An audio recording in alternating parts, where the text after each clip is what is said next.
Amigos míos, bienvenidos a bordo de este viaje de historias. Y hoy vamos a hablar sobre uno de los crímenes más sonados del siglo XX, que causó revuelo mundial, estupefacción en su país, indignación también en todo el planeta, no solamente por las características del delito, sino por quién fue la víctima. Pero de esto les voy a hablar después de invitarlos para que compartan y comenten estos contenidos con sus amistades alrededor de una buena taza de café. Los invito a que se suscriban en mi canal de YouTube, que es Néstor Armando Alzate, y lógico, ese es mi canal oficial. Denle me gusta, activen la campanita para recibir notificaciones. Les decía pues que este fue uno de esos crímenes que en su momento ya la radio y los medios de información, los periódicos, eran los grandes protagonistas de las noticias en el siglo XX y por lo tanto cualquier cosa que se hiciera ya causaba no solamente revuelo, sino que hacía eco en todo el planeta. Pues bien, ustedes recuerdan aquella frase que es muy recurrente entre nosotros que decimos más perdido que el hijo de Lindbergh. Pues bien, vamos a hablar justamente de eso, del hijo de Lindbergh. Resulta que en 1929 fue el crack de Wall Street en Estados Unidos, se quebró la economía estadounidense, el pueblo estadounidense nunca antes había estado en una miseria tan palpable. Al faltar el empleo, faltó la comida, la gente deambulaba por toda la nación y necesitaba motivos para creer. En 1927, un hombre llamado Charles Lindbergh, en un avión, el Espíritu de San Luis, Spirit of St. Louis, había atravesado el Atlántico y se convirtió entonces en el gran héroe norteamericano, el gran héroe de los Estados Unidos, el arquetipo, el ideal de cualquier ciudadano estadounidense. Entonces, por lo tanto, siendo el gran héroe, la gran figura, era asediado constantemente.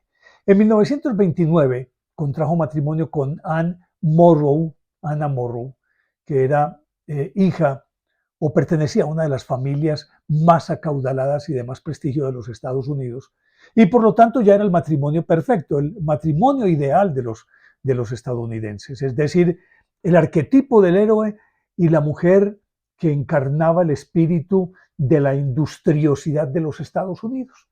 Se casaron, tuvieron un hijo, y precisamente como él se sentía tan asediado, después de trabajar como asesor de algunas empresas de aviación y permanentemente estaba rodeado de gente y no quería saber nada de eso, construyó una casa de campo en un sitio llamado Hopewell, en las afueras de Nueva York, y entonces, como tenía muchos compromisos en semana, tenía que quedarse en la ciudad y se quedaba en la casa de sus suegros en Inglewood, y los fines de semana se iba para su propiedad de Hopewell.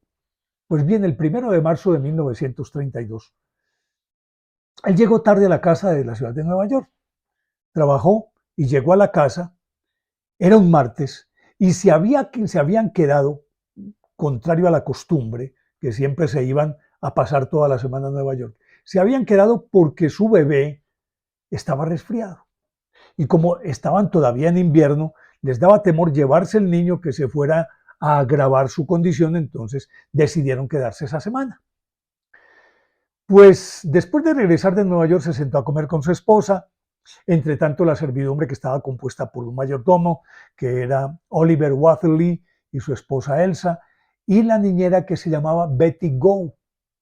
Ellos estaban en la cocina, pues en la mesa del servicio comiendo, mientras los esposos Lindbergh estaban en su comedor, comieron, y luego de la comida se quedaron conversando ahí en el comedor. Entre tanto, Betty Go recibió una llamada de un pretendiente que se llamaba Enrique Johnson, lo atendió, la velada iba perfectamente bien, todo estaba dentro de lo normal.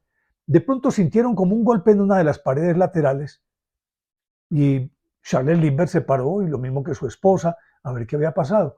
Miraron, no había ocurrido nada, se volvieron a sentar. Como a las 10 de la noche, Betty Go, que había acostado al bebé a las 8 de la noche y que no tenía ya más pijamas, pues no habían traído suficientes, le puso como una especie de camisita que ella arregló para que él estuviera abrigado, fue a darle vuelta a las 10 de la noche. De pronto, para no despertarlo, no quiso prender la luz al entrar al cuarto, se fue desplazando así a tientas, llegó a la cuna y no sintió la respiración del niño. Entonces puso la mano sobre el colchón y notó que el niño no estaba. Prendió la luz e inmediatamente llamó a Charles Lindbergh y a su esposa, que subieron a zancadas hasta el cuarto del niño. En efecto, no estaba el bebé. No había por ninguna parte ninguna señal de dónde podría estar. Lo buscaron por toda la casa y nada. Salieron por los alrededores de la casa y no encontraron nada, excepto una escalera tumbada cerca de la ventana del cuarto del niño. Llamaron a la policía. Entonces el comandante de la policía de ese sector en New Jersey era Norman Wadsworth, era Schwarzkopf. Este Norman Schwarzkopf, yo creo que era abuelo o papá del que después fue el comandante en jefe de las fuerzas de los Estados Unidos durante la invasión de Irak, Norman Schwarzkopf. Pues bien, inmediatamente también llamó Charles Lindbergh a su gran amigo, que era su carnal de siempre, Henry Breckinridge, quien entonces vino inmediatamente con el comandante de la policía. Trajeron suficientes oficiales, empezaron a hacer un rastreo por todo alrededor, no encontraron nada, y buscaron y buscaron. En el dosel de la ventana, cuando fueron a ver, entraron al cuarto, vieron que la ventana estaba abierta. Pues los esposos Lindbergh, en principio, cuando la niñera les anunció que el niño no estaba, subieron, vieron la ventana abierta y en el dosel de la ventana había una nota. Entonces, Charles Lindbergh, siendo un tipo demasiado meticuloso y rígido por su condición de piloto, porque además era coronel, entonces tenía una rigidez militar impresionante. Dijo, no toquen absolutamente nada hasta que no llegue el jefe de policía.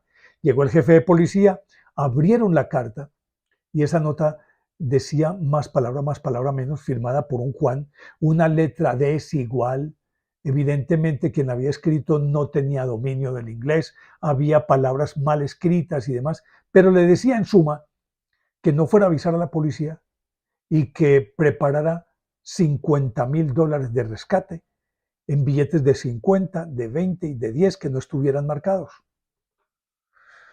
Pues lógicamente que como ya sabía el jefe de la policía, en cuestión de minutos trascendió la noticia y hubo un despliegue impresionante de toda la prensa alrededor de la casa. Casi que amanecieron ahí. Y entonces la nota estaba firmada por un tal Juan y debajo tenía 3 círculos entrelazados y los 3 círculos habían sido perforados cada uno de manera independiente. El primero, el segundo y el tercero estaban perforados, pero los bordes de esa perforación tenían como una especie de tinta, es decir, lo habían marcado, era la rúbrica de quien había enviado la nota. Entonces, al otro día, cuando ya pues, se hizo ese despliegue que adquirió características mundiales en todo el mundo, se supo la noticia de que había sido secuestrado el hijo de Charles Lindbergh. Entonces, imagínense ustedes que enviaron otra nota y en la nota decían, como ya la policía se enteró, entonces ya no son $50,000, sino que son $70,000. Bueno, Charles Lindbergh era un tipo acaudalado y la familia de su esposa también, entonces por lo tanto el dinero era difícil conseguir esos billetes con esas denominaciones y de esas características, pero no el dinero en sí, ellos lo tenían. Entonces, ¿cómo les parece? Que pasado esto, él debía poner un anuncio en un periódico diciendo, listo, tengo el dinero, pero no respondían nada, nadie decía nada. En una de esas había un profesor retirado ya de 75 años llamado John Condon, que había sido catedrático, muy reputado, aparte de eso conferencista, y aunque retirado dictaba conferencias, pero era de esos patriotas nacionalistas absolutamente convencidos. Había sido veterano de la Primera Guerra Mundial y por lo tanto su patriotismo, su nacionalismo estaba a flor de piel. Entonces, publicó en un diario que él ofrecía $1,000 más, es decir, agregaba al rescate que ya era de 50,000, ofrecía $1,000 más y que se ofrecía de intermediario. Pues era un profesor de muchísimo prestigio y a los 2 días recibió una nota en la que los supuestos secuestradores entonces lo aceptaban como intermediario y le pedían que hablara con Lindbergh, que le entregaran el dinero a él y que él se los entregara a ellos. Pues el doctor Condon fue donde Lindbergh le dijo que le mostrara la nota, le mostró la nota y exactamente la misma letra, las mismas características y la misma rúbrica abajo de la firma de Juan, en la que aparecían las 3 perforaciones en los 3 círculos que había debajo. Y entonces es auténtico. Pues Lindbergh, apremiado por las circunstancias y con esa ansiedad tan increíble por su pequeño que tenía entre 20 y 22 meses, aceptó que el doctor Condon entonces fuera el intermediario. Dadas las circunstancias así, vino una nueva nota y entonces citaron al doctor Condon a un cementerio, Wohlan, el cementerio Wohlan, al que él debía ir una noche a una determinada hora. Pues esa noche se fueron Lindbergh y el doctor Condon. Lindbergh se quedó en el carro, le entregó pues las identidades y la plata y todas esas cosas.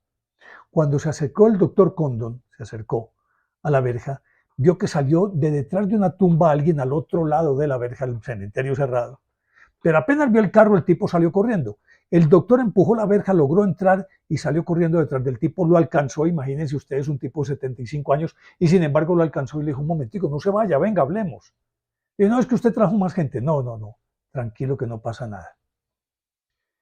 Pues le dijo, yo tengo el dinero, pero a ver el niño. Y no, es que el niño no se lo entrego ya. Yo le entrego una prueba de que tengo el niño y que el niño le aseguro que está bien. Pero el niño no se lo entrego hasta tanto usted no me entregue el dinero. Pues esa primera cita quedó ahí, quedaron de encontrarse en otro cementerio cercano, ocurrió más o menos lo mismo, el tipo trajo la camisita que le había puesto Betty Go al bebé y vieron que sí era exactamente la camisita del bebé. Y el doctor Condon había llevado el dinero y le dijo, pero es que no hay sino $50,000, usted verá. El tipo dijo, deme los $50,000. ¿Y dónde está el niño? Yo lo entrego, pero ¿dónde está el niño? Le dijo, está en un bote llamado el bote Nelly, en Guy Head, en la bahía de Guy Head, cerca, relativamente cerca. Entonces, listo, le entregó el dinero. Inmediatamente se montaron en el carro Lindbergh y el doctor Condon y arrancaron en compañía ya del amigo entrañable de Henry Breckinridge, que siempre estaba acompañando a Lindbergh. Y se fueron hacia el sitio donde supuestamente estaría el bote. Llegaron y el bote en cuestión no estaba ahí. Se quedaron estacionados esperando. Cuando llegaron allí y no estaba el bote, encontraron otra nota porque les habían dicho que cuando llegaran debajo de una piedra junto al muelle, ahí habría otra nota que les indicaría específicamente el punto donde estaba el bote. Ahí les decían que el bote estaba mar adentro, que tenían que entrar como 30 kilómetros mar adentro para poder encontrar al niño, que estaba en buenas condiciones.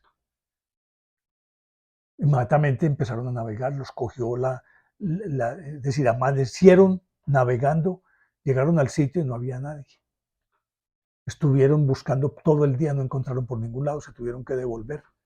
Y así en esa circunstancia fueron 3, 4 veces, en esas apareció otro intermediario de apellido Hughes, al que supuestamente estos secuestradores también le habían dicho que fuera intermediario. Resultó que este era un tipo que no era ni malintencionado ni formaba parte de la banda, sino que quería hacerse notar, quería ser notorio en una situación como esta. Rápidamente lo desenmascararon y lo sacaron a un lado, pero no era un tipo delincuente. Bueno, lo cierto del caso es que los secuestradores le insistían que estaba en el mar. Y en una de esas les dijeron que en otra bahía estaba el niño, en otra nota que mandaron. Entonces se embarcaron en un bote, más bien un yate, muy, muy bien organizado, que era el Cachalot. Y ellos fueron y navegaron todo el día, no lo encontraron por ningún lado. Pero cuando regresaron a la orilla, Lindbergh insistió en quedarse ahí para reanudar la búsqueda por la mañana. Los otros se fueron. Estando ahí, resulta que le llegó una muy mala noticia. Porque mientras él estaba en ese bote, un camionero que trabajaba para una agencia de acarreos iba cerca de Hopewell, donde vivía la casa de campo de Lindbergh. y le dieron ganas de orinar, se bajó del camión, se metió hacia un bosquecito y pues iba con una linterna, claro. Y de pronto observó una tierra removida y se asomaba un piecito, un pie humano. Inmediatamente él salió corriendo, le dijo a su compañero con el que él viajaba que llamaran a la policía, que ahí había un cadáver. Llamaron a la policía, llegó la policía y encontraron en efecto un cadáver de un niño que se correspondía más o menos con las características del hijo de Lindbergh. Entre tanto, Lindbergh, bueno, y la noticia inmediatamente se esparció por todo el mundo, pero Lindbergh, que todavía estaba a la espera de que amaneciera para ir a buscar a su bebé, era el único que no sabía. Llegaron sus amigos Breckinridge y el capitán William Finn, al que él le había pedido que lo acompañara desde la época en que él fue a Europa. Este William Finn, que era un capitán de la policía, se había hecho su amigo y era un tipo supremamente eficiente, entonces Lindbergh lo llamó para que le ayudara en la investigación. Llegaron y le dijeron, vámonos, que tenemos malas noticias, encontraron el niño. Sí, lo encontró. ¿Dónde? Está muerto. Lo llevaron al sitio para que él lo reconociera. Se suponía pues que ya habían transcurrido suficientes días, pero todavía se podía identificar. Él le miró algunas características particulares del niño y dijo, sí, sí, es mi hijo. Bueno, se supone que ahí terminó esta novela. Terminó esa parte, pues, por lo menos lo del niño. Y obviamente que mientras tanto habían hecho investigaciones e investigaciones e investigaciones. Pero al coronel Schwarzkopf lo acusaban de negligente. No obstante, él había hecho un trabajo silencioso con un equipo muy bien organizado, pero obviamente que era en silencio para que la prensa no fuera a interferir. Y resulta que pasó el tiempo y todavía nada. Pero si recuerdan ustedes, yo les conté al principio que adosado junto a la ventana del cuarto del niño, junto a esa pared había una escalera tirada en el piso. Evidentemente, se asumía que esa escalera la habían utilizado para subir hasta la ventana del niño, sacar al niño y bajar por ella. Pues el coronel Schwarzkopf había hecho unas pruebas mediante las cuales, con el peso promedio de un adulto montado en la escalera, hicieron la reconstrucción con un simulador como si llevaran al niño un fardo en el que se llevaban 15 kilos de peso, que es lo que dicen que pesaba el niño en ese momento, algo así parecido. Y resulta que el tipo que se subió a la escalera, al salir de la ventana y acomodarse en la escalera se fue y el fardo se golpeó contra la pared. Asumieron que eso fue lo que pudo haber ocurrido en el momento del secuestro del niño y ese fue el ruido que escucharon los esposos Lindbergh allá en el comedor. Y obviamente que existían todavía, y lo habían pues fotografiado y demás, unos hoyos que eran los hoyos que al poner la escalera, obviamente entraban en la tierra para poder afirmarse contra la pared y ahí estaban los hoyos. Se midieron los hoyos, la madera, todo lo que se quiera. Y se supo a ciencia cierta pues que había sido utilizada esa escalera. Pasaba el tiempo y ya pues, ¿qué razón de ser tenía que los secuestradores pidieran algo si habían encontrado al niño muerto? Entonces la investigación avanzó y resulta que no había por ningún lado ningún indicio que pudiera aseverar que en efecto pues era una banda.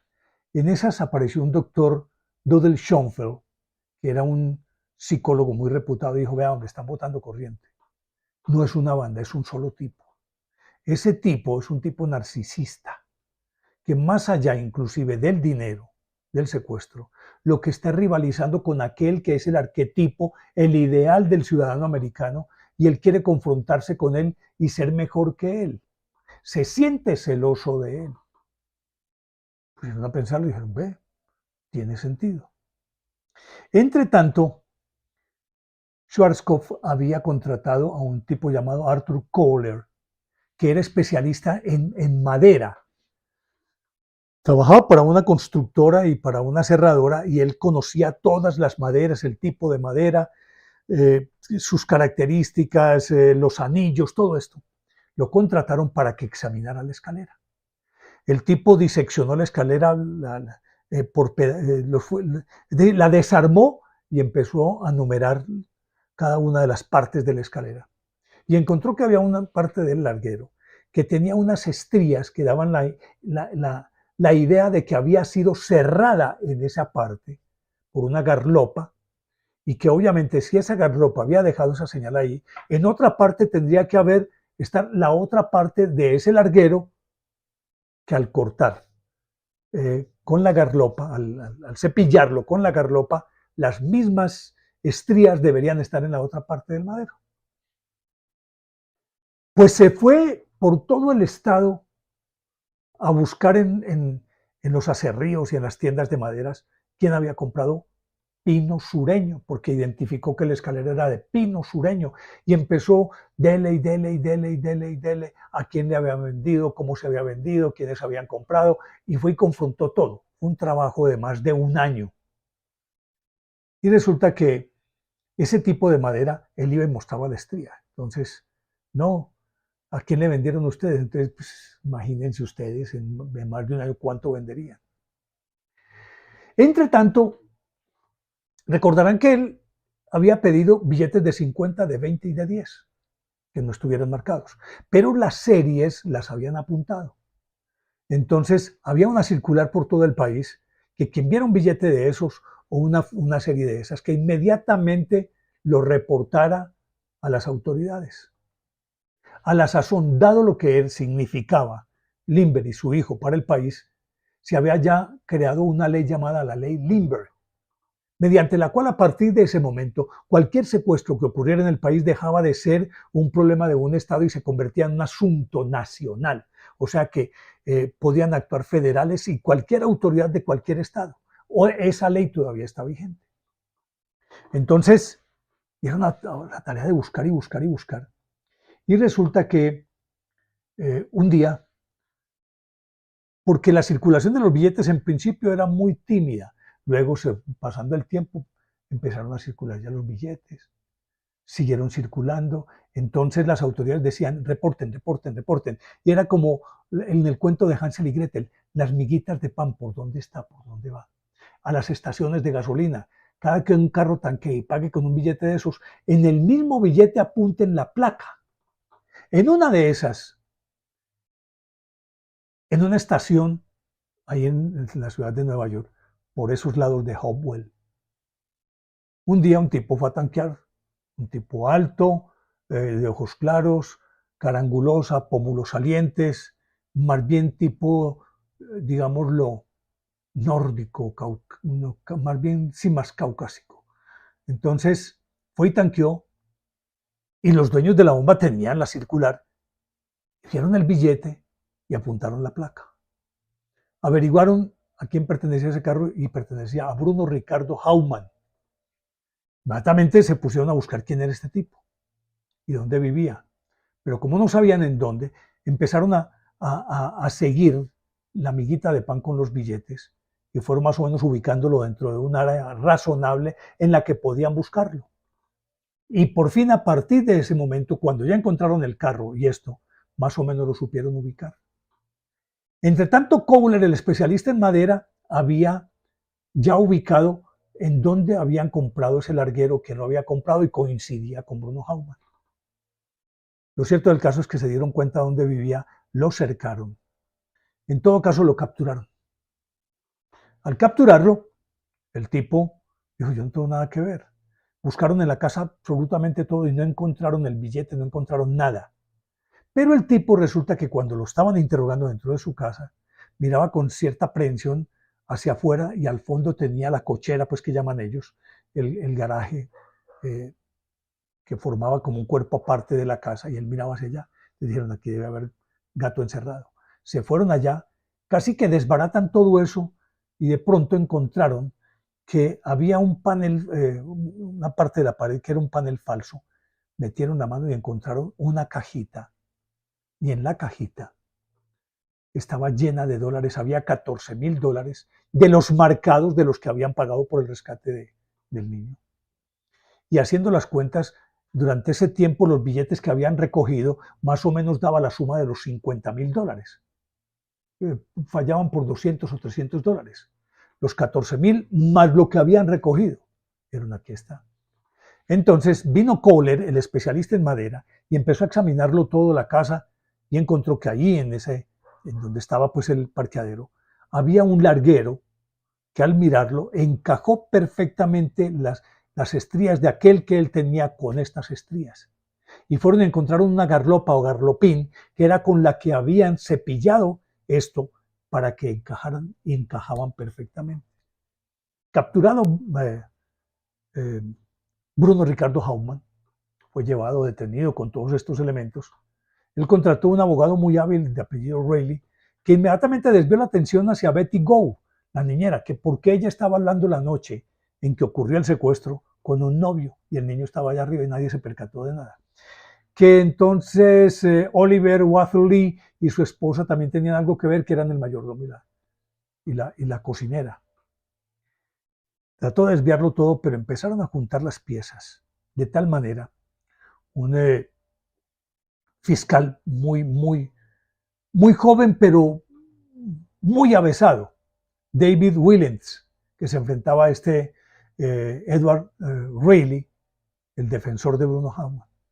Bueno, Willens fue armando el rompecabezas de tal manera que demostró que era culpable. Resulta que Bruno Ricardo Haumann era un alemán emigrado, veterano de la Primera Guerra Mundial, que había sido detenido varias veces en su país por robo. Una vez atracó a dos viejitas que llevaban comida en aquella época de la posguerra, que Alemania estaba quebrada completamente. Llevaban un carrito, en dos carritos, dos coches de bebés llevaban el mercado, él se los quitó. En otra oportunidad con una escalera se subió a una ventana, a un segundo piso, y se robó también algo. Entonces miren la analogía, con una escalera, él es avesado en eso, en subir por escaleras y meterse a cuartos. Pero fueron asociando todo ese tipo de cosas. El tipo era relativamente peligroso. Justamente cuando logró pagar una de esas condenas o se logró evadir, trató de embarcarse para Estados Unidos, se metió de polizón en un barco, lo pillaron, volvió y se subió a otro, lo pillaron, y a la tercera fue la vencida, logró llegar a Estados Unidos. Allá conoció a Anna Schöffler y se casó con ella. Conformó una familia muy decente, tuvieron un hijo, el tipo era carpintero, trabajaba en distintos frentes, pasó inadvertido durante todo ese tiempo, pero aquellos antecedentes más esto que estaba ocurriendo daban la idea de que era un tipo evidentemente peligroso. Llegó el juicio y el juicio demostró fehacientemente que Bruno Ricardo Haumann era el que había asesinado al niño. Que él, digámoslo, asesinara en el sentido literal de la palabra, que él con sus manos lo hubiera asesinado, no, sino que cuando se subió a la escalera, siendo un tipo muy alto, de más de 1,80, y al bajar con el niño, la escalera se reventó una parte o se deslizó y se fue contra la otra pared. Él llevaba al niño en brazos y el niño iba delante de él, entonces se fue contra las paredes, se golpeó el cráneo y el niño murió ahí. Pues el doctor Condon, que era el que había tenido contacto con él, identificó su voz.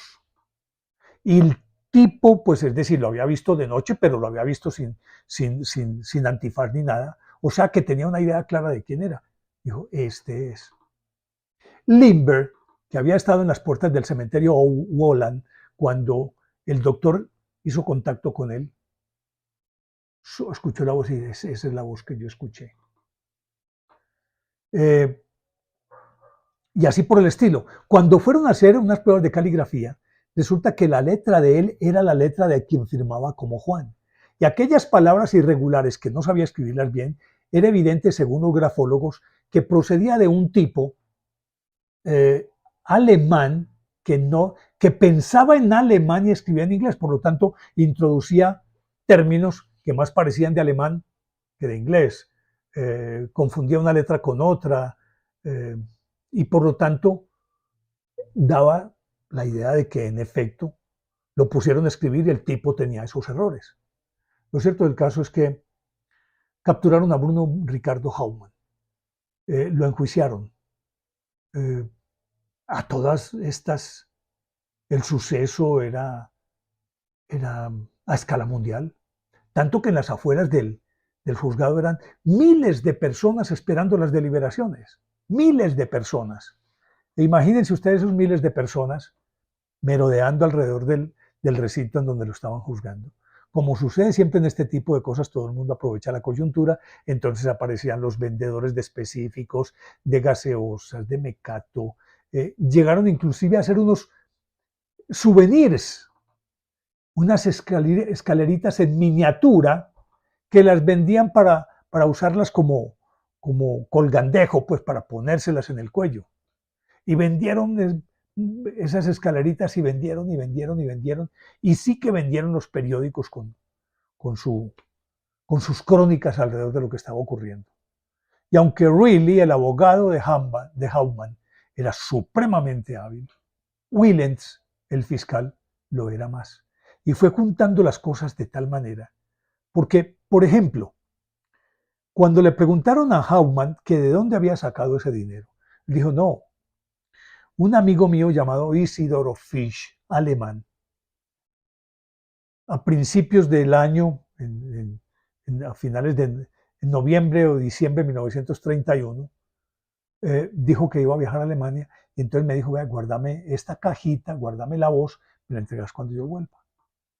Entonces, como yo vi que era muy importante para él, yo simplemente la metí allá donde ustedes la encontraron. Pero eso no es mío, eso es de Isidoro Fisch. Ah, bueno, llamemos a Isidoro Fisch. No, él se murió en enero. Entonces, quedó sin piso también esto que él pretendía decir. Lo cierto es que se logró un acuerdo entre los miembros del jurado que dijeron sin lugar a dudas que el tipo era culpable y por lo tanto lo condenaron a muerte, a Bruno Ricardo Hauptmann. Sin embargo, hubo un movimiento que trató de defender la causa de Hauptmann, arguyendo que existía un sentimiento antigermano en los Estados Unidos. Recordemos que ya para entonces estaba Hitler en el poder, se estaba cocinando la Segunda Guerra Mundial, que existía esa insatisfacción en Alemania contra los aliados por las condiciones tan humillantes a las que habían sometido a Alemania tras la firma del Tratado de Versalles. Es decir, había un montón de elementos ahí que fomentaban o estimulaban el nacionalsocialismo de los alemanes, pero también el sentimiento antigermano en los Estados Unidos. Entonces ese movimiento decía que no, que a él le habían fabricado todas estas pruebas, que él no era culpable, que no era culpable. Lo cierto del caso es que hubo inclusive gente que recolectó dinero para una apelación en favor de Hauptmann, porque el juez Trenchard lo condenó a muerte. Y entonces hubo una apelación. La Corte Estatal dijo muerte y fue hasta el Tribunal Supremo de los Estados Unidos y dijo muerte, condenado a muerte. Como les decía, ya existía la ley Lindbergh y aunque el suceso había originado que se hiciera esa ley, casi que prácticamente esa misma ley se la aplicaron a Hauptmann. Lo cierto del caso es que Bruno Ricardo Hauptmann fue condenado a muerte y lo sentaron en la silla eléctrica el 3 de abril de 1936, 4 años después del secuestro y la muerte del hijo de Charles Lindbergh. Lindbergh, que había estado en el juicio, fue cuando identificó que esa era la voz del tipo, que por la configuración pues, física, aunque lo vio en la distancia, dice que se le parecía. Pero el que podía aseverarlo con certeza era el doctor Condon, que le dijo que era en efecto el tal Juan con el que él había hablado. Asediado por la prensa, para entonces ya Charles Lindbergh y su esposa Anne Morrow habían tenido otro bebé. Y tal vez al influjo de ese sentimiento, digámoslo, de los alemanes contra los estadounidenses, pues resulta que entonces el niño era amenazado de muerte también. Entonces él simplemente decidió que se iba a vivir a Inglaterra, se fue para Inglaterra a vivir allá.